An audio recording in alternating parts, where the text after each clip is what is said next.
Yeah, good morning, everyone. Thank you for joining us today at this much needed webinar, The End of COVID-19 Public Health Emergency. What does it mean to all of us? But before we begin, we'd like to read some acknowledgement that this webinar was made possible by cooperative agreement CDC-RFA-IP 21-2106 from the Centers for Disease Control and Prevention of the U.S. Department of Health and Human Services, HHS. Its contents are solely the responsibility of the authors and do not necessarily represent official views of CDC and HHS. We have some Zoom instructions. All participants will be muted. Recording in progress. Mute your microphone if you are not talking. If you are the speaker, please unmute yourself. Turn on your video. You may have an option to have either gallery or speaker's view. It is recommended that you choose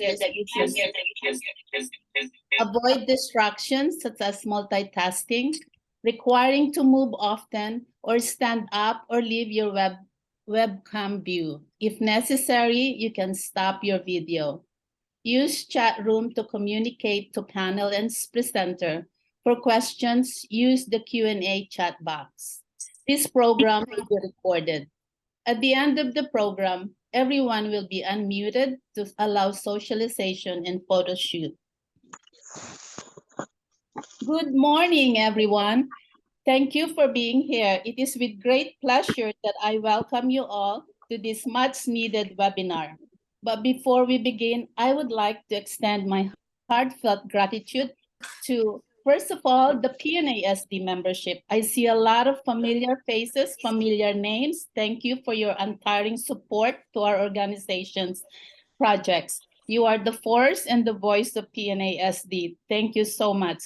To the leaders and members of the different chapters of the Philippine Nurses Association of America, thank you for your attendance. Dr. Briones, we are very honored for your presence today. But most importantly, I would like to thank Dr. Tuteur for always opening your calendar to PNASD. Recently, last Saturday, she gave us the most inspiring talk to our scholarship event. I am very confident that we will learn a lot of new facts and a lot of takeaways for today's conference. And also thank you, Dr. Cynthia Robertson, for joining Dr. Tuteur. Today's webinar is hosted by the PNASD COVID Task Force in partnership with PNAA, the Philippine Nurses Association of America, and the Foundation. As a COVID task force, we have gone a long way to vaccinating close to 8,000 recipients and providing outreach education to a lot of different sectors in the community in collaboration with the County of San Diego COVID Task Force. We are committed to continue the partnership to promote COVID-19 and flu education and vaccination, especially to the underserved community. Thank you, especially to Ms. Carmina Bautista and Nancy Hoff of PNAF for always providing us this opportunity. Run in the shower. I forgot I was supposed to be on this here. In lieu of seminars like this. So that doing further, if you have any questions, you may write them at the chat box. And may I call on Dr. Gloria Briones to give us a short message. Uh-oh, my battery. Good morning, one. It's on the 15th across the country. I want to thank all of you, the PNA San Diego, under the leadership of Curly Aguinaldo, and of course, with the huge assistance and support of the executive board and your advisory council. I see Dr. Ramira. I see, of course, many of my good friends, Barbano, Vicky Barbano, that are present as well. To Mrs. Nancy Hoff and Carmina Bautista, representing the PNF America, as well as the PNAA Foundation, the president, Mrs. Nancy Hoff, that are really partnering with PNA San Diego to promote this COVID-19 webinars and to expect now that the end of COVID-19 public health emergency is here. And what does it mean? We're going to learn a lot. So I personally would like as well to thank Dr. Jennifer Tutor and to Dr. Robertson as well. So to all of you, let's just enjoy this day of learning. What should we learn from here so that we could educate the public out there in terms of how to protect ourselves as citizens and healthcare workers. So thank you, everyone. Thank you, everyone. I would like to introduce Ms. Carmina Bautista, the Chair of PNAA Business Development, and Ms. Nancy Hoff to give us a few words. I'll start. Good morning, everyone. I really would like to take this opportunity to thank PNA San Diego for hosting this important and timely conversation on the meaning of the end of the COVID-19 public health emergency. And I would like to give recognition to the Asian Pacific Islander American Health Forum for the EVAC sub-grant that allow for this event to happen. I'm looking forward to learning a lot on how we can better navigate ourselves in this new phase to continue to protect ourselves and the community we serve. And Ms. Nancy Hoff is the president of the PNAA Foundation. Ms. Nancy? Thank you very much for the opportunity to thank you for having this webinar this morning, for hosting it. And I echo Carmina for all that she said, the help of the APIAHF for giving us the opportunity to do this as well. So thank you all for joining us this morning for this webinar. And thank you, PNA San Diego. Let us all listen and learn. Dr. Nia Novino, you may now introduce our great speaker. Yeah.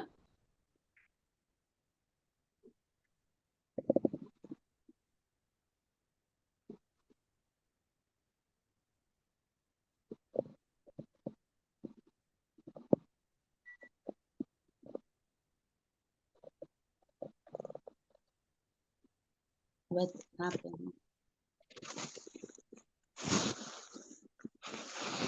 Neo on mute. Nia? I'm so sorry. I'll repeat from the beginning. Good morning again to everyone. Thank you, Ate Pearly. So more than 2 years ago, the pandemic changed humanity in different ways. We have witnessed millions of deaths. Countless people had suffered the loss of loved ones, effect on mental health. The world had seen political and economic changes. Most of all, there was a big burden to us, healthcare providers, to help combat this problem. To curb this, there have been many undertakings to address the effect of the pandemic. And part of this is informational campaign to assure that many people are educated. And today, we are very fortunate that we have a medical expert who has been a very strong supporter of the PNA's mission.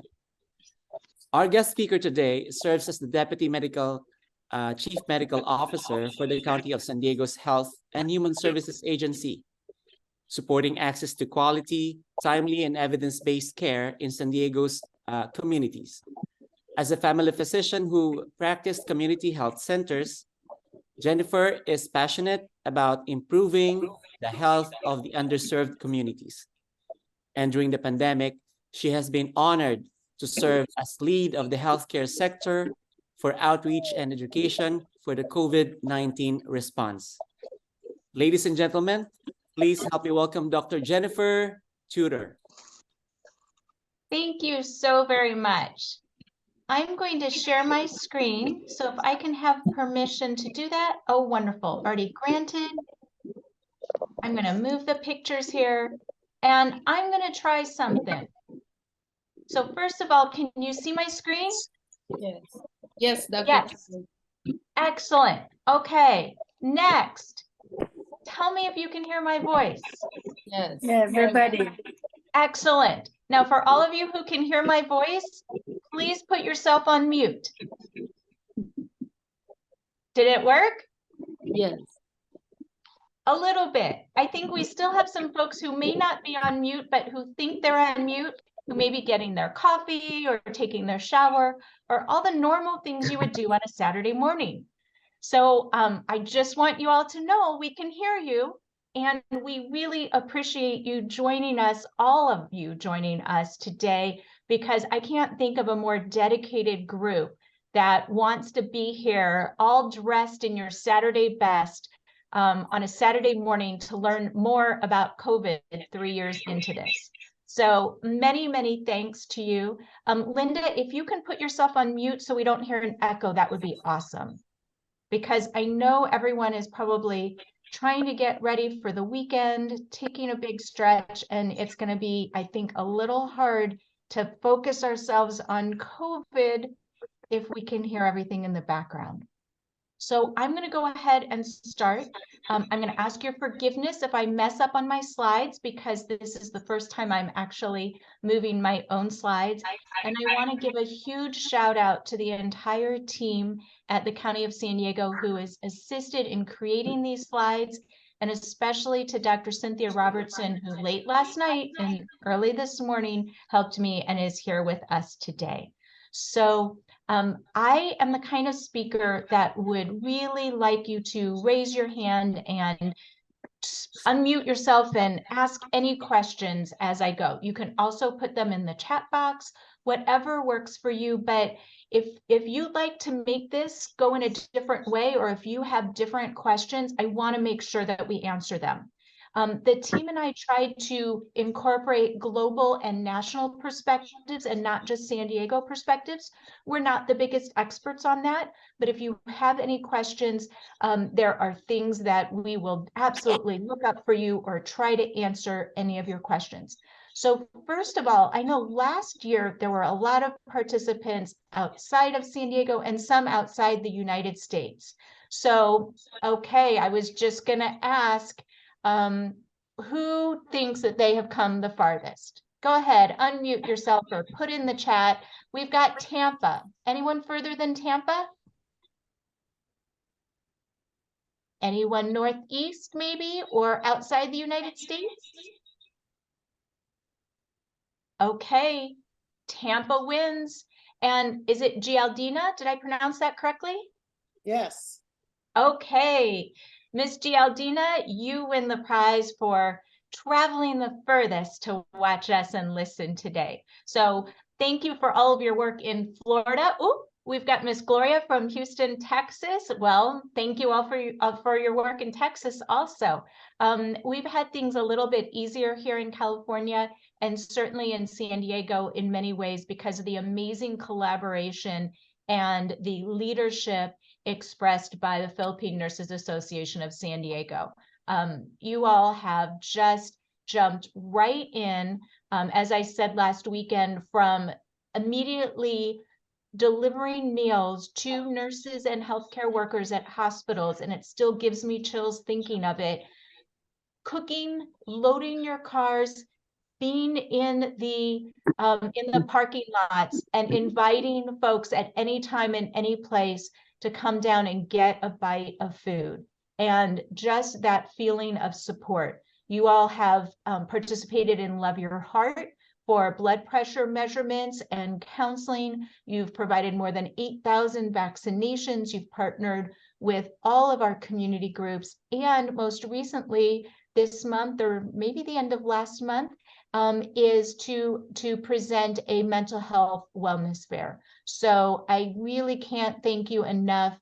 That is really the reason, these community partnerships and you telling us what is needed in your communities where you are experts, that has really helped San Diego. And I think that's the model for our future.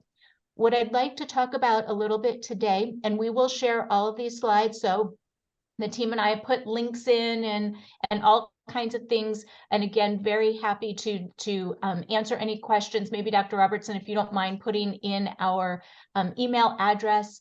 What I'm going to try to talk about today is the policy implications for the end of the public health emergency, the impact on the healthcare workforce, which you could probably tell me better than I, the health and social needs that are now remaining as and emerging as very important in our community with the end of this emergency, and then how do we prepare for the next public health emergency? So these are things, I picked these photos because I think, first of all, that top photo shows how we are community and how we have helped each other and how we have supported each other. And there are many, many pieces of data that show how nurses in particular have helped others and covered other shifts and helped their colleagues through this. And that is the most important thing for us to remember, is that we are not alone. We are here in this together. We do have some lessons learned that make us better and stronger together. And we have some things that we can continue to do better. But when you feel like the person in the bottom picture, know that it's time to ask for help, because all the people in the top picture were all here for you. So that is my goal for today. So I'm going to start with this timeline so that we can talk about the policy changes first. So the timeline here is for the end of the public health emergency, started in February of 2023, in particular for us in California, with the governor declaring the end of our state of emergency. Then in May 5th, we have the end of the World Health Organization designation. And then May 11th, the end of the federal public health emergency designation. So these are things that have impacted us. Things are still evolving though. So with this timeline, if we start to that May to fall range, that's what we'll be starting with the commercialization of our medications, testing, and so forth. Yes, we will definitely share the slides and so forth. And Linda, Miss Linda, if you don't mind muting yourself, that would be awesome. Thank you so much. I know so many people are working as they're doing this, multitasking, and we will have the recording for all of you, as well as the slides in case you missed something. Okay, so starting in November, there will be in the state of California some changes in the requirement for out-of-network coverage to be paid for with no cost sharing. And I'm wondering maybe if we can mute Linda. I think she's hard at work, and so obviously paying attention to patient care, but maybe if one of our hosts can just help her out by muting, that would be super. Thank you. So right now, until November, if someone needs to go out of their network for their healthcare insurance, there's no out-of-network charge if they need to go to a different emergency room or a different clinic for a testing or for treatment for COVID. That ends in the state of California in November. And then if we look at 2024, the Medicaid requirement for specific COVID-19 test and treatment and in the nation. So November 11th ending in California, but in September of 2024 ending nationwide. And then the PrEP Act coverage ends in October. So I'm going to go through what all these mean as we go through all of those different policies. But that's kind of an overview. So I'm going to start with global, go to national, and then to state. So globally, the Director General of the World Health Organization declared the end of what globally was called through WHO the public health emergency of international concern. I believe this was just the 7th that has been declared. The last one was Ebola in, I believe, 2014. And so this public health emergency of international concern ended May 5th. And what he said is COVID-19 has been much more than a health crisis. It's disrupted economies, travel, it's shattered businesses and plunged millions into poverty. And as we know, there's been a very disproportionate impact, not only globally on COVID-19, but within countries based on poverty, race, and ethnicity. It is nothing new to us in healthcare, and especially to you all in the Philippine Nurses Association. But it was a real eye-opener to many in the nation and in the world, I think.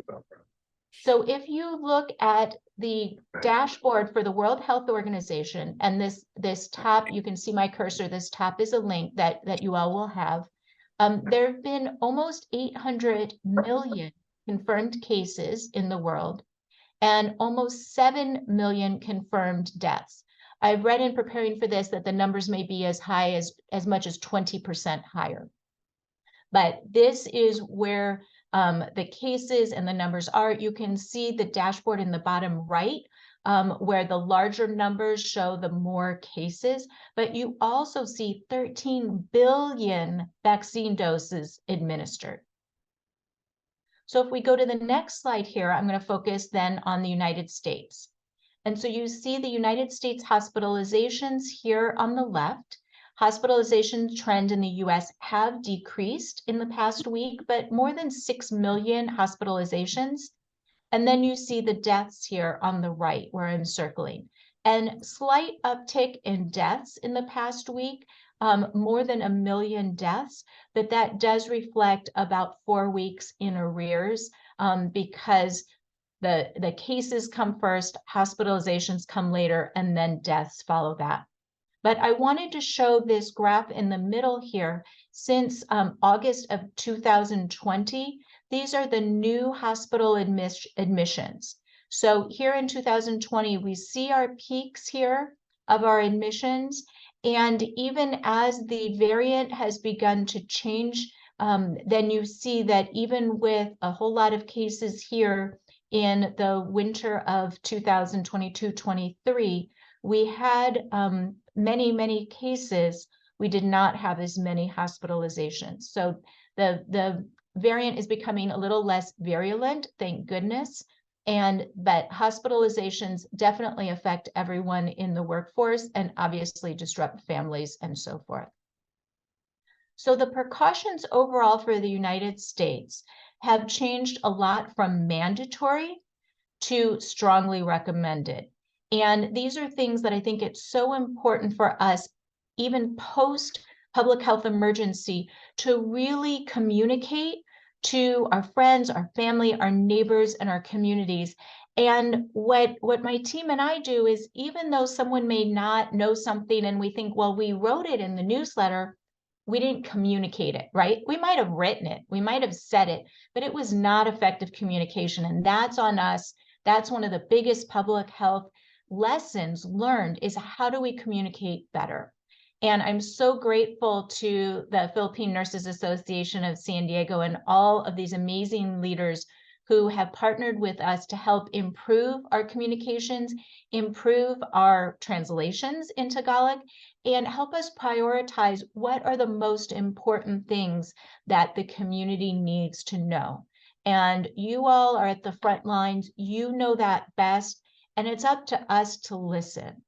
So what we have right now are strongly recommended or face coverings. We know that N95s and certainly KN95s, as people may not need a fitted respirator, do help reduce risk of transmission in hospital settings and in healthcare settings. There are some studies, yes, no, in the community, but that takes into account, those studies are looking at when face coverings are required, not if they're worn correctly. So covering your nose and mouth, having a well-fitted mask, keeping it on, not having a chin strap, all of those kind of things we know work. So it's still strongly recommended in healthcare settings, especially hospitals that include psychiatric hospitals and long-term care facilities, to create policies and procedures for face coverings.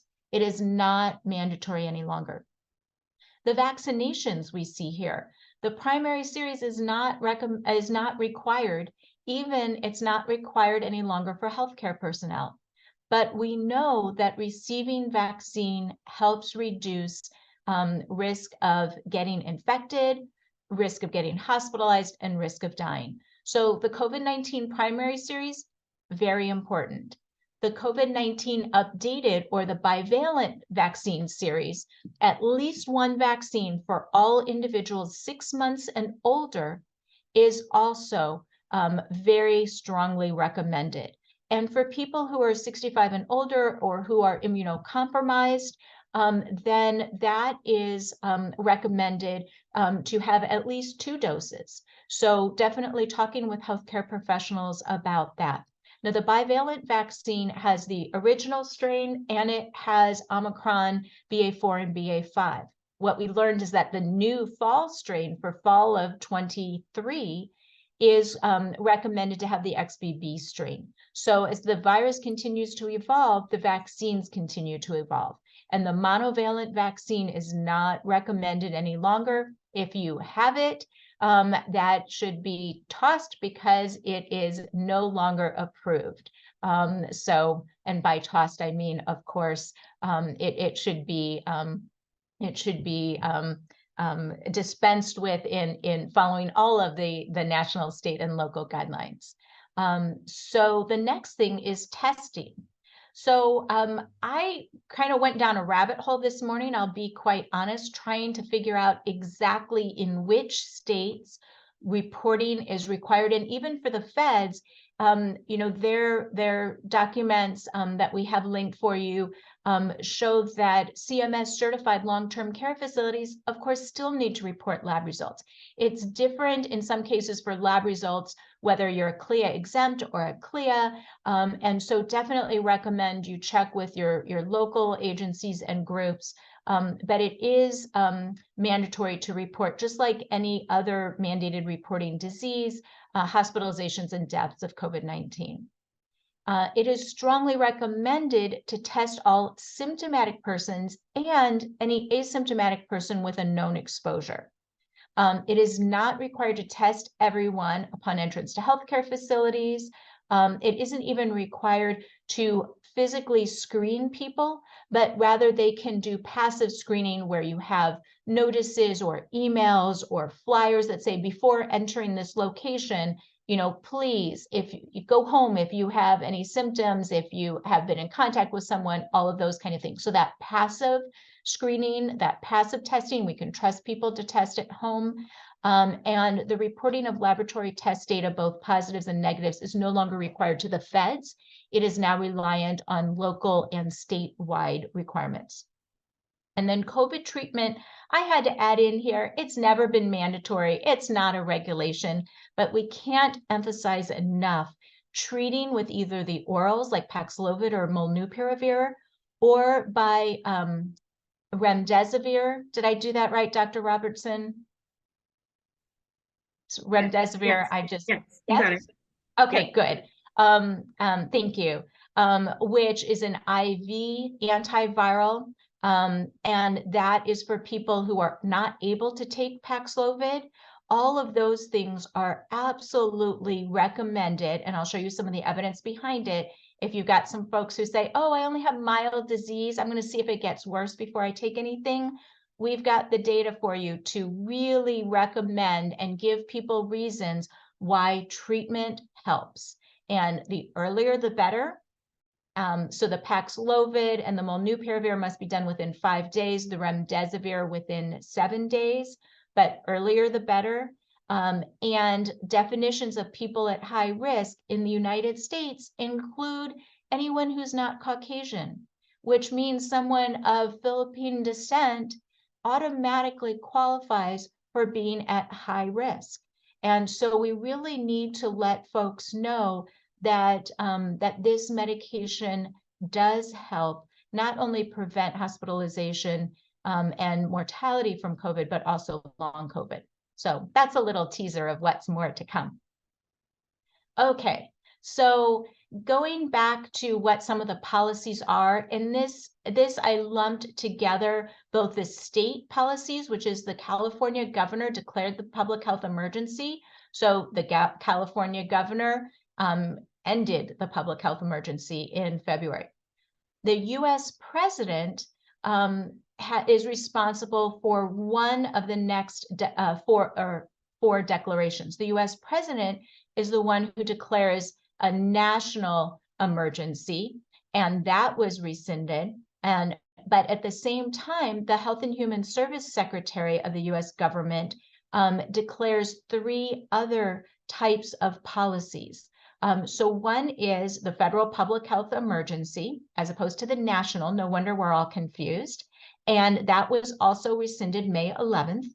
But then there's the PrEP Act declaration, and that is part of the Public Health Service Act, and that is anticipated to be rescinded October 1st. And then the EUA, or the Emergency Use Declaration, and that is through the FDA, still controlled by the Health and Human Service Secretary, and we don't have an end date yet on when the EUA declarations may be rescinded. So if we go to the next slide here, what do they all mean and what are the consequences?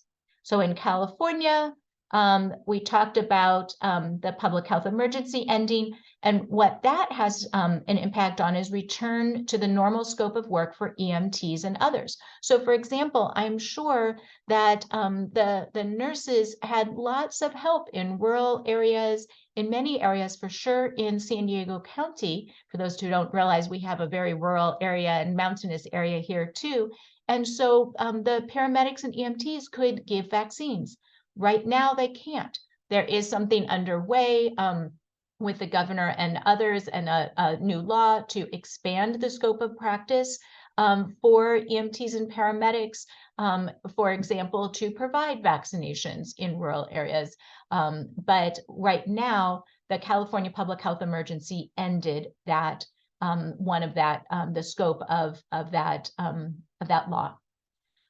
So the national emergency declaration, that's the one done by the president, unwinded the temporary Medicaid, in California called Medi-Cal, continuous coverage, which means in California, people who were on CalFresh or food stamps, people who were on Medi-Cal, otherwise known as Medicaid, and also some CCS, or California Children's Services, and some other things, even if they no longer qualified, were not able to be to have their coverage terminated. Say a CCS kiddo aged out, they didn't have a termination of that coverage due to the state of the emergency and not wanting anyone to lose coverage. So we have heard of, especially like the Kaiser Family Foundation, many studies, and especially for our Texas and Florida colleagues, where the decrease in people covered by Medicaid has changed significantly already, just since April. And so that is one of the biggest consequences, I think, of that national emergency declaration. And that's why that started a little bit early. So then the federal public health emergency ended, and the uninsured COVID program ended then through the federal group ended on May 31st. So that is one of the changes there, meaning that the government didn't purchase any more treatment, for example, any more tests, that we're using up all the ones that the US government has purchased, but once that supply ends, then we're going to need to purchase our own. And so that speaks to, in fall of 2023, when that supply ends, that commercialization, vaccines available on the private market, for example, remdesivir has been commercially paid.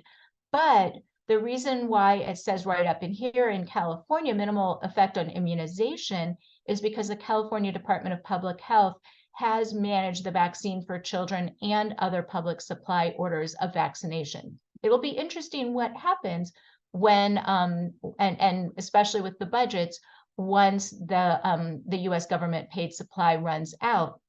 But the plan is for that vaccine for children and other uninsured patient programs in the state of California, at least, to continue to support those areas. Then in December 2024, we talked about how the PrEP Act, the protection for countermeasures under EUA, how that will end.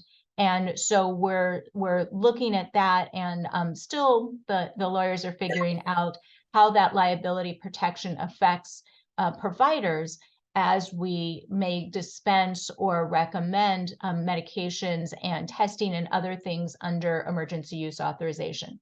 But what we've seen is some of those treatments like Paxlovid have already gone from EUA to full approval of the FDA. And then enter the EUA status and COVID-19 vaccines, we do not know when the FDA will end that. So some things we know and lots of other questions, right? So I'm going to go a little bit more into the PrEP Act declaration. Goodness gracious, I see I'm on slide 11 and I'm already 40 minutes in. So, you know, some of these things I think I already talked about. You'll have it in the slides, but I'm just going to move ahead looking at the time where that is. And then also, this is just for your reference of how things receive an emergency use authorization issuance start. And there are 4 different ways that that can happen federally, and what will happen there. So I'm just going to use that as reference for you all and move to California. Here is the hospitalized patients as of this morning of where we are with decreased hospitalizations. Here's where we are in deaths in California, and slight increase in test positivity, but we are starting to cut down on even requiring folks to report in negative tests. So that's going to change a little bit. These are mostly hospitalized people and not in CLIA exempt labs. We have 102,000 deaths and 89 million vaccines that have been administered. So this is for California. And here's a link up at the top of what you can see. This is the changes related to the end of these emergencies. So vaccines remain available. I mentioned the VFC free program. We know that we've already touched upon that date where COVID-19 tests are not provided. I think we've maximized our free tests supplied through the US government and mailed fastest ever by the US Postal Service. I don't know if anyone's ever gotten mail faster than when you click and order a test and like 2 days later you get it. But that is not available anymore. But there are some other programs. Treatment remains available and national reporting. I included the CDC link that gave the best information I could find this morning, as well as the state information here as well. So some links there if they're helpful. And then coverage changes. So this is the state of California. This is Medi-Cal fee for service. I love how, I think it was Jay, you wrote in the chat a little bit earlier that it is important to understand what covers what, because services require payment. And I'm looking up in the chat and I see many other and many other comments. So I missed some of those, and thank you, Dr. Robertson, for helping out here. But here are things as far as fee for service, Medi-Cal, and then Medi-Cal managed care. So for example, in California or in San Diego, we have 6 different Medi-Cal managed care plans, things that continue here for now, Medicare, and things in red that expire with the end of the federal public health emergency, so that they have expired. So like the coverage for no cost sharing for over-the-counter test. And then commercial plans regulated by California, that includes Covered California, so our our Affordable Care Act, or otherwise known as Obamacare. It covers Medi-Cal, so that is regulated by California, and it covers or includes the commercial plans. And actually, I guess in this case, I'm so sorry, it does not include Medi-Cal. These are commercial plans. So it would be the Covered California and employer type of commercial plans. And then uninsured. And so this is the information Again, uninsured kiddos still able to access vaccines. Those can be at community health centers. And in San Diego, those are at our public health centers as well. And so it says FQHCs, free clinics, and of course, our county areas. And I think many other counties are the same. And then this is just specific to the state of California. Again, California Department of Public Health, what they continue to support, what needs to be built into health plans, and then what needs to be built into health systems. And this, I just read that the, oops, sorry, I clicked here. The California Therapeutics Well Line is still in existence. It may end June 30th, and I have not seen an update if it is or is not. But that is a great resource if you have any questions about prescribing medications, and Sesame Care is for free telehealth visits. Now, I did see a question about the difference between Paxlovid and Lagevrio, and Dr. Robertson already answered them, so excellent. And I'm so sorry, I'm speeding up here. I'm looking at time.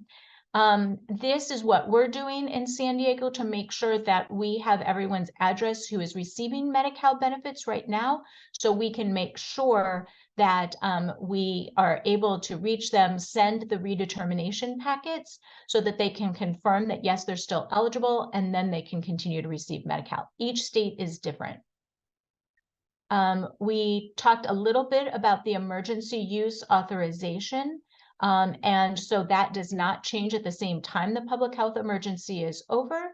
And we talked about how that would be, the EUA declaration would be terminated by the Health and Human Service Secretary. So some DEA updates.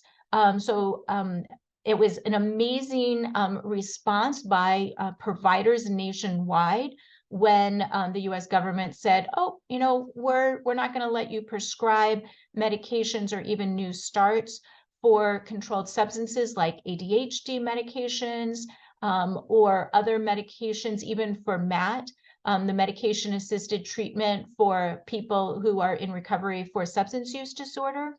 And the provider community said, time out, that's not a good idea. And so now the DEA did extend those flexibilities. And so that link is there for you, as well as some training requirements. Now you don't need a whole certificate and things like that. You just need to document that you've done 8-hour training once in order to be able to prescribe those controlled substances. And so we have, this is kind of another repeat of what will not be affected by the end of the COVID-19 public health emergency. And this is a little bit more on this, and some links to California as well as federal resources. And boy, let me tell you, I have a whole lot more that I looked at. So please feel free to email us if you have any questions. So with this, we're going to transition a tad to COVID-19 treatment and long COVID. And I promised you that I'd give you some information to help you inform friends, family, coworkers, patients about why folks should get treated for COVID-19. And one is it's effective. So Paxlovid and Lagevrio, so 2 different antiviral medications, they're both oral pills, and they both need to be taken within 5 days of the onset of symptoms. And again, it's only for symptomatic people. It's only for folks who are at high risk of developing significant or severe COVID. And it's for people 12 years of age and older. These 2 medicines were associated with a 77% reduced risk of dying. So why wouldn't we take a medication for 5 days if it reduces our risk of dying by 77%? Paxlovid, there are plenty of drug interactions, and so there is a Liverpool long COVID, a Liverpool drug-drug interaction tool, and maybe we'll give you the link to our treatment page for health professionals that list all of those tools and things like that. Some people aren't able to take it, so they take Lagevrio. Lagevrio is not for younger folks, because it affects cartilage growth, and it's not for people who are pregnant. So there are also reasons that some people may not be able to take that medication, but they are each of them in this study with U.S. veterans associated with a 77% risk of dying from COVID. And Paxlovid in this study reduced by more than a quarter the risk of hospitalization with COVID. So next slide here is Paxlovid availability. It is under emergency use authorization for kiddos aged 12 to 17. This is just Paxlovid, and Paxlovid was approved by the FDA for treatment of COVID in people 18 and older. It is not able to be used as a pre-exposure prophylaxis, like for people who are immunocompromised, and it's not able to be used in people after they're exposed, but before they're positive, or in people who are positive and don't have symptoms. A symptom can be fatigue, it can be runny nose, it can be headache, but it's not for people who just happen to have a positive test and feel absolutely fine. Again, the most common reason people don't take Paxlovid and providers don't recommend it is, oh, you just have minor symptoms. Let's see how it goes. Well, the goal is to get antiviral treatments into the body before the virus multiplies and replicates, and you have this whole viral burden. You want to start when it's low and before inflammation starts. So that's why we recommend that. It also is effective in reducing long COVID. Now, these are two different studies, but two of the three authors are the same. It is in the VA population again. Median age was somewhere around 60 to 70, depending on which study. This first study was November 2022 is when it was published. It was not in a peer-reviewed journal. And it showed that people who had at least one risk factor for progression to severe illness, treatment with Paxlovid within 5 days had less of a risk of the post-acute sequela of COVID, regardless of if they were vaccinated, not vaccinated, partially vaccinated, and regardless of whether they had had a prior infection or this was their first infection. And then in March 2023, this one I believe was, this one was published in JAMA, so peer-reviewed, and this showed it had a 26% reduction in risk of getting symptoms of post-COVID condition, PCC, long COVID. It's kind of all the same. We're still coming up with a word for it. And again, included that risk of affected folks, regardless of risk of getting long COVID, risk of getting severe COVID, regardless of vaccination status, and regardless of whether they had COVID-19. Risk reduction was observed in 10 of the 13 PASC or post-acute sequela symptoms in various organs. So they just looked at these 13 different studies, different symptoms. I need to slow down. This study just looked at 13 of the long COVID symptoms, and it just looked at folks in the VA. It did include African Americans, Asians, Hispanics, but the majority were Caucasian, and the majority were older. So it wasn't like a 30, 40, 50 year range. It was in the 60 to 70 year range. So those are the things that we'll watch for, but so far so good. So long COVID treatment overview. This is the CDC published this in a telebriefing just in June, so just this month. So in-depth interview, psychosocial support, helping people validate their feelings. And I'm really emphasizing long COVID because many of our colleagues and healthcare workers, especially in the very beginning of the pandemic, did get COVID and do have long COVID symptoms, and it affects their work, their ability to work, as well as their overall life. And believing people, listening to their symptoms, not thinking that they made things up. Next is evaluating for serious and for common conditions, targeted that evaluation. And so really looking at 4 main areas of long COVID impact: cardiology, looking at lung symptoms, looking at psych and behavioral health, and looking at neurologic symptoms. So it could be neuro is the chronic fatigue. It could be psych of depression or PTSD, pulmonary of really having a decreased exercise tolerance, and cardiology, either of having stroke or having blood clots or heart attacks afterwards, or it could be that cardiovascular dysregulation of having rapid pulse and positional changes and so forth, and then rehabilitation. And so returning to work recommendations, these 3 slides are from a Kaiser Family Foundation in 2019. And so it really is related to Omicron, as well as the beginning variant, the wild type that we saw with COVID-19. And so at this time, 50% were full-time back at work.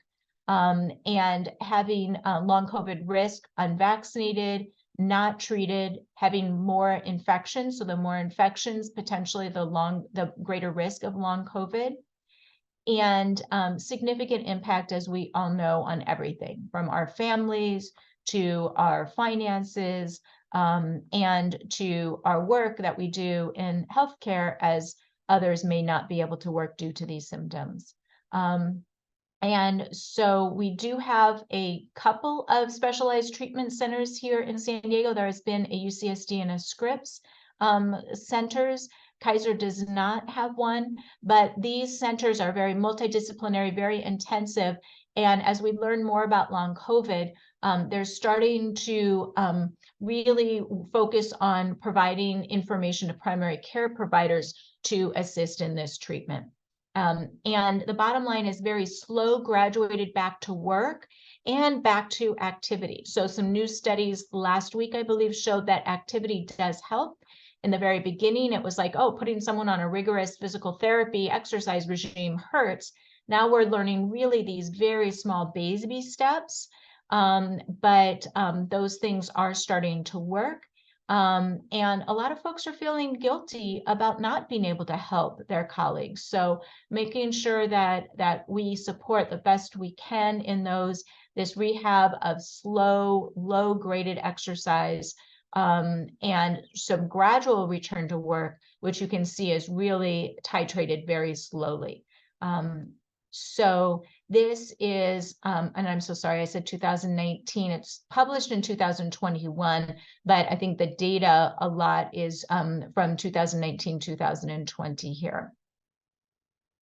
So psychosocial support. So we talked a little bit about believing folks and not abandoning them, of making sure that they have follow-up, the functional assessment of really figuring out what people can do, and what they can stay, their activity level. I've heard people talk about, if you look at this picture, of how many minutes with your feet on the ground, whether it's sitting or standing, can people have versus needing to really, lay down and relax. Exercise treatment, so some really slow, progressive modalities to help resolve and improve symptoms. And making sure that as best we can keep our colleagues safe, we can advocate for that safety. And if we're in charge of setting schedules or other things like that, really advocating so we can decrease that sleep disturbance. If people have shifts, of not cutting back on shifts, like, working 8 to 5 one day and then working 6 a.m. to 2 the next day, and then not even getting that 24 hours starting at midnight the next day before. We don't want to do those kind of shifts. We want to do things that people rotate, that they're not always on some of the busiest, hardest shifts, or Saturday night in the emergency department, but working through that way. And then we really wanted to mention the health and social care needs, because when we talk about the end of the public health emergency, we still have a lot of things that we're working on. So with youth, how do we build capacity in schools? I know that PNASD is doing so much in our schools, in our elementary schools, with our nursing students, to really encourage people to be interested in the science and interested in the caring and professions. But how do we help kids stay connected to school? And how do we provide some service learning programs like you all are already doing, bringing in mentors like yourselves to really support our youth and see that there is a future, and making schools safer and supportive for LGBTQ plus students. There's been a lot of hatred and violence against Asian students. There's been anti-Semitism. There's all kinds of things going on. So how can we model and show people that there is a future for them, and they are not alone? So preparing for the next public health emergency, healing from moral injury. So giving yourself permission to grieve, even if you weren't on the front line helping someone who died, if you're counseling a family member who witnessed someone dying from COVID, or who is working through challenges with a youth friend or family member who is having behavioral health challenges, just by hearing those stories, that means that you're at risk for moral injury. So don't diminish the effect of the work you're doing and the toll it takes. I loved at the beginning hearing that you all are going on a cruise and you're going to have some fun and relax. That self-care, being together, acknowledging what you've been through, and acknowledging that you did the best you could at the time with everything we knew, with everything we had. And that is amazing. That is something to be applauded. So forgive yourself for anything you might be thinking, well, I wish I could have done X, Y, and Z. All we can do is our best at that time. And healing from moral injury is also that resilience in knowing we're not alone, in being with our colleagues. And, if it's anything from exercising to eating healthy to whatever it is, doing it together, staying connected. So the 8 areas of self-care in nursing, you all know this better than I. You may remember 3 years ago when I stood up in front of a health professional telebriefing and said, I don't want to hear again about how I should be sleeping better and I should be exercising and I should be eating better to take care of myself. Like, what else can we do? And it's so difficult because it does have to start with self-care, and self-care does work. But I think it really takes a community to, at least for me, to help me do self-care and continue to encourage me to do self-care. And then I have others who I can say, oh, you know what? Give yourself a break. So we can do it for each other. So it really is getting exercise. We know the studies, being outdoors, walking, doing things with friends. It doesn't have to be an hour. It doesn't have to be rigorous. How can we eat healthy meals? How can we stay hydrated? Here I am, and I don't know if you can see it, I haven't drunk much of my tea yet after a couple glasses of coffee, so I need to do that today. Making sleep a priority, doing relaxing exercises, setting goals, having something to look forward to. I personally have started my bucket list. I'm 55 and I'm not going to wait any longer. We've seen a lot. And so I hope for many of you going on that cruise together as part of your bucket list. Dr. Robertson and I actually went to the Padres spring training in Arizona. We took a road trip. That has been on my bucket list for a really long time. We did it. So have things to look forward to. Take that time off, take that time away. Practice gratitude, which you all started this meeting with so many acknowledgments and thanks. Focusing on positivity and surrounding yourself by people who are positive and staying connected to each other. So with that, I truly apologize. I'm over 10 o'clock. I'm free, I'm yours, ready to help answer any questions, or if Dr. Robertson wants to, oh my goodness, 24 messages in chat. Sorry, I haven't looked at them, but we can The only- say any of those out loud, go ahead. The only outstanding question was an excellent one, which is how do we rebuild the loss of trust in public health across the political spectrum? How do we respond to enable us to respond to future health crises? What a great question. Yeah. I'm going to ask you, does anyone have anything that they've done or any work you've done with your patients or your colleagues or your community that you think has helped?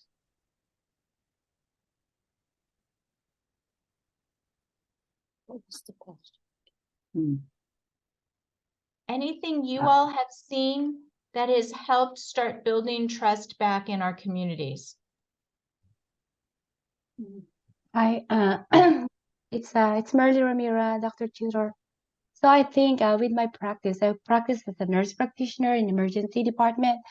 So I think as long as you are honest and truthful regarding what's going on with the world, of course, supported with evidence-based practices and also articles, I think you will be on the right track.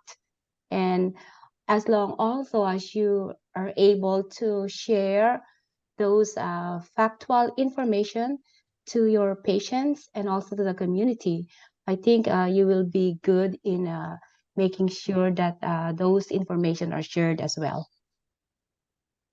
I think that's so important, of being transparent, of saying, I don't know, or information may change. There's still studies ongoing. This is what we know right now. And I think that transparency and honesty is so important. I think nothing is more important than individual conversations, and it has to start with listening instead of us, if someone says, I don't want COVID treatment, maybe instead of saying, well, you should, because it's going to reduce your risk of dying by 77%. Don't you want to, be around for your kids? Instead, it might be to say, can you tell me more about that? What concerns you? How can I help? And then if someone says, hey, it didn't work for so-and-so, they still ended up in the hospital, we could give that response. But if someone says, oh, my friend took it and they were just fine, great, that's what we want. It could be my spouse took it and they had this horrible taste in their mouth. Yeah, you're right. That's probably going to happen. Here are things that we can do about it. Taking orange juice, drinking grapefruit juice, some citrus will probably help with that. It may not make it go away, and I totally understand that you don't want to do that. Here are the reasons that I'd suggest it, but let me know how I can help. So I think those are some of the things I think we have a long way to go, and that's why I think that self-care of supporting folks where they are, of standing firm that we are in this together, and that respect for all is really so important. Other thoughts? And I think, can I just add, I think the PNAA and also PNAAF and PNA San Diego as organizations, as professional nursing organizations, I think they are so in tune on providing information to our members and also to the community regarding those factual information. And at the same time, providing those activities wherein we can do self-care, and we can also talk to one another and discuss what's going on. So that's why I applaud the PNAA, the AF, and also the other chapters, including PNASD. Yeah, and I think culturally, to make sure that things are appropriate. And that's what you all have helped us do in San Diego, and we're still learning, and you all are the experts. So continuing, when you're working with a group that you may not understand the culture or the language, then asking. But nurses are the most trusted group of people in the nation. Absolutely. So I think increasing public trust, the answer is talking to more nurses, talking to you all. So I'd like also to thank everybody in this conversation, the partnership of the PNA of America and the PNAA Foundation with the Asian Pacific Islander American Health Forum, and our advocacy out there to really at the height to prevent the spread of COVID-19 and to promote the Asian communities to embrace and take the COVID-19 vaccinations, to the communities to understand fully how important that is. And in our role as healthcare workers, like what Dr. Ramirez said in her practice, I'm working as the staff development coordinator in a huge primary care at the VA in Houston. So it's a huge opportunity for the veterans to understand how important taking the vaccines and the work of prevention of the spread of COVID-19 and other forms of infections. That's what's important. So thank you for this webinar. Yeah, this is Pearlie. Dr. Tutor, this is excellent. Hi, Dr. Tutor, this is Pearlie. Hello. Hi, this is to support also what Dr. Ramira has said for what PNASD COVID Task Force is doing, and also to support the PNAA continuing COVID-19 and flu education vaccination program. We have put together flyers on different aspects, current informations on flyer form that will be happy to send to everyone. This is a collection that we got from the PNAA COVID Task Force, we got from the county, and putting it all together that we will be happy, we can message us and we will be happy to send or email the information to you. I think that's wonderful. And I mean, I talked in the beginning about the disparities in increasing cases and healthcare workers, increasing risk of getting infected, of getting hospitalized and dying, of our Asian American Pacific Islander community, as well as other communities of color. But focusing on vaccinations moving forward as well is so important to decrease those disparities there as well. And so how can we answer questions? How can we ask what hesitations are and really answer those truthfully? No, it may not prevent you from getting COVID. You could get a vaccine and you could still get COVID. You're absolutely right. But you're less likely to get really sick, to get hospitalized, to die, to get long COVID. So these are things that can help reduce your risk. And any way that you all, as you continue to talk and find what is effective, then those are things that we can spread and we can share, because that is so important.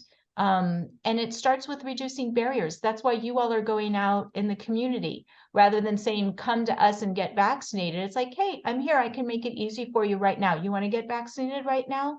We're in your community. We're at your grocery store. We're at your mental health fair. And those barriers, I mean, for those of us who have made our appointments and found time to go get vaccinated, it's not always the easiest, especially it's not like we can just drop into our healthcare provider's office and say, oh, while I'm here for my, sprained ankle, can you give me a shot? It's like, we don't have COVID vaccine, right? Take some coordination, especially if you try to get your teenage children to get vaccinated, right? Anyone else try to do that? That definitely takes coordination. Yeah. Vivian, you want to say your closing remark? I think Wait a there's minute. Cece first. Yes. Dr. Tutor, thank you so much for your rich and informative presentation. Boy, we are so very fortunate that we are all here with you this morning.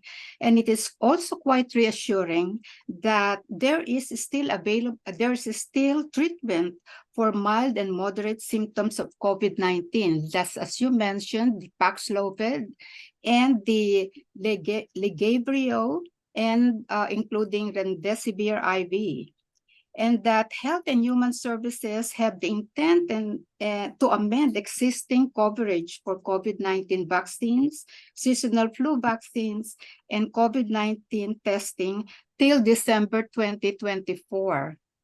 And some takeaways, it's still mandatory to continue reporting positive results, and we strongly recommended testing all symptomatic persons with known exposure, and that vaccines will remain available for all of us. And there is no date as of yet for the EUA declaration. And so this morning, Dr. Tutor, we would like to present this certificate of recognition for your commitment, your continued support of PNASD. And as our speaker for this webinar this morning, entitled End of COVID-19 Public Health Emergency and What It Means, presented to you today, Saturday, June 24, 2023.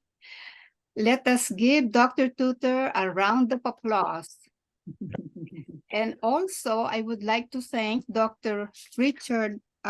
Cynthia Robertson for supporting you, Dr. Tutor, in putting together this presentation and also answering questions in the chat box. Thank you, Dr. Cynthia Robertson.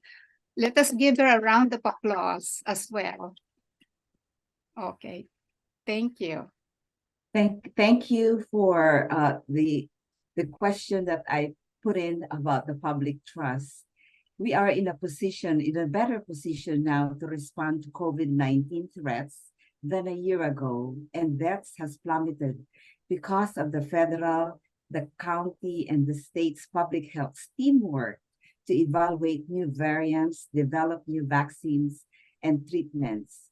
PNASD COVID Task Force with Dr. Merdy Ramira, Perly Aguinaldo, Cici Echon, Chris Ramos, and as the vaccination coordinator, we will continue to educate and vaccinate our community for 3 years or more, and will continue to do so. On behalf of the PNASD COVID Task Force, Board of Directors, and officers, we are thanking you with our sincere gratitude to Dr. Jennifer Tuteur for her exceptional and very informative presentation, and to Dr. Cynthia Robertson. Thank you to Dr. Gloria Beriones, our PNAA president, to Ms. Nancy Hoff and Carmina Bautista for the PNAA Foundation incentive, and the QAA moderator, Ms. Ludi DiPerio, introduction of guest speaker, Dr. Neo Noveno, and to all of you, our special guests, PNASD members, families, friends, our community partners. We hope you have gained knowledge. We will all continue to spread the word on COVID-19 vaccines and Paxlovid treatment, social, mental health support, self-care, and all the resources to educate on the flu, the RSV, on a study to be given as one shot that are needed for this fall, especially for those who are 60 and above. Thank you very, very much. Have a pleasant weekend and enjoy your summer. Please stay because we're going to have a group picture. Miss Chris Ramos will take a few pictures, so please show your video. And thank you so much. Also would like to remind everyone we will have this Eating Healthy webinar. It's going to be on July 8th, 2023. It's free webinar via Zoom again. It's from 9:45 a.m. to 11 a.m. And our speaker is also again from the Human Health Services. And Dr. Tutor was the one who recommended her. So it's gonna be Barbara Yu, who's a registered dietitian from the County of San Diego. So we will see you there